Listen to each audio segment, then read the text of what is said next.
Hello అండి అందరికీ welcome back to కొత్త రుచులు. ఈరోజు మన వీడియోలో గ్యాస్ వెలిగించకుండా నూనె నెయ్యి వాడకుండా 10 నిమిషాల్లో చేసుకునే ఇన్స్టెంట్ స్వీట్ రెసిపీ చూపించబోతున్నాను. అప్పటికప్పుడు ఇలా తయారు చేసుకున్న ఈ స్వీట్స్ చాలా రుచిగా ఉంటాయి.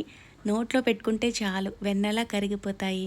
వీడియో అంతా చూసిన తర్వాత స్వీట్ని మీరు కూడా ఒకసారి ట్రై చేయండి. ట్రై చేసి మీకు ఎలా అనిపించిందో కూడా నాకు కామెంట్ చేయండి. ఇప్పుడు ఈ స్వీట్ ఎలా తయారు చేసుకోవాలి, ఆ ప్రాసెస్ ఏంటో చూద్దాం రండి. మిక్సీ జార్ తీసుకుని ఇందులోకి అరకప్పు చక్కెర వేసుకోవాలి, పావు కప్పు జీడిపప్పు వేసుకోవాలి. ఇక్కడ మీరు మీకు ఇష్టమైన డ్రై ఫ్రూట్స్ని ఒక పావు కప్పు వరకు వేసుకోవచ్చు. అరకప్పు ఎండు కొబ్బరి పొడి వేసుకోవాలి. 2 నుంచి 3 యాలకుల గింజల్ని వేసుకుంటే ఫ్లేవర్ బాగుంటుంది. వీటన్నిటిని మెత్తని పొడిలా మిక్సీ పట్టుకుని బౌల్లోకి తీసుకోవాలి. ఇందులోకి కప్పు నిండుగా మిల్క్ పౌడర్ని వేసుకోవాలి. ఏ బ్రాండ్ మిల్క్ పౌడర్నైనా తీసుకోవచ్చు.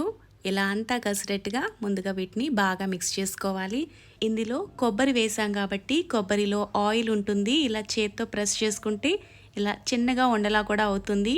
ఇందులో కొద్దిగా పాలను వేసుకుంటూ ముద్ద అయ్యే వరకు కలుపుకోవాలి. ఇలా కలుపుకునేటప్పుడు పాలని ఒక్కసారిగా వేసుకోకుండా కొంచెంగా వేసుకుని కలుపుకోవాలి. మీరు ఒక్కసారిగా వేసారంటే పిండి లూజ్గా అయిపోతుంది. ఇందులో మరీ ఎక్కువగా పాలు పట్టవు. కొంచెం పాలతోనే చక్కగా ముద్ద అనేది అయిపోతుంది.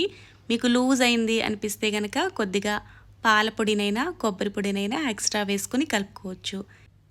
ఇందులోకి పచ్చి పాలను వేసుకుని కలుపుకుంటే స్వీట్ ఒకరోజు మాత్రమే నిల్వ ఉంటుంది.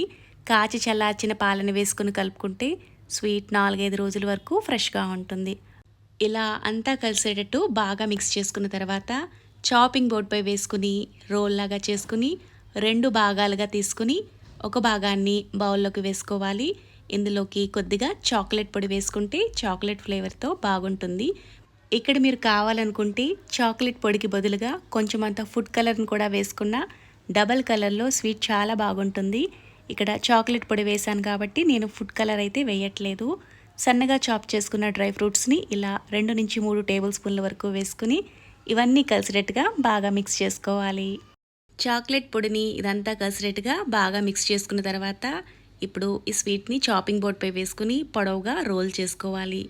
మన ఛానల్లో సింపుల్గా చేసుకుని అనేక రకాల స్వీట్స్ అలాగే స్నాక్ రెసిపీస్ని అయితే పోస్ట్ చేశాను.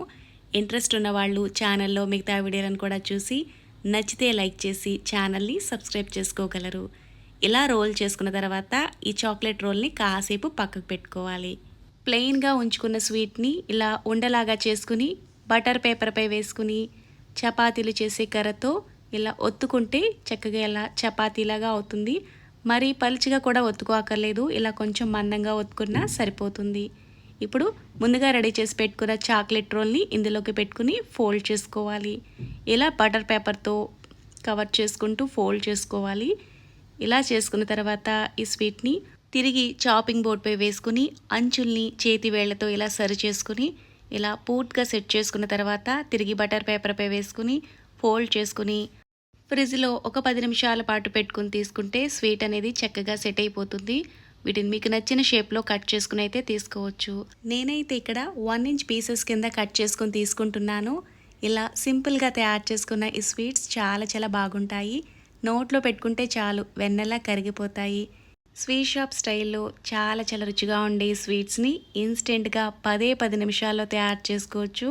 లోపల చాక్లెట్ స్టఫింగ్ ఉంది కాబట్టి పిల్లలైతే వీటిని చాలా ఇష్టంగా తింటారు. స్వీట్ తినాలనిపిస్తే చాలు చిటికలో ఈ స్వీట్స్ని తయారు చేసుకోవచ్చు. వీడియో కనుక మీకు నచ్చితే లైక్ చేసి ఇలాంటి మరిన్ని కొత్త వీడియోల కోసం కొత్తగా చూసేవాళ్ళైతే ఛానల్ని సబ్స్క్రైబ్ చేసుకోండి. Thanks for watching.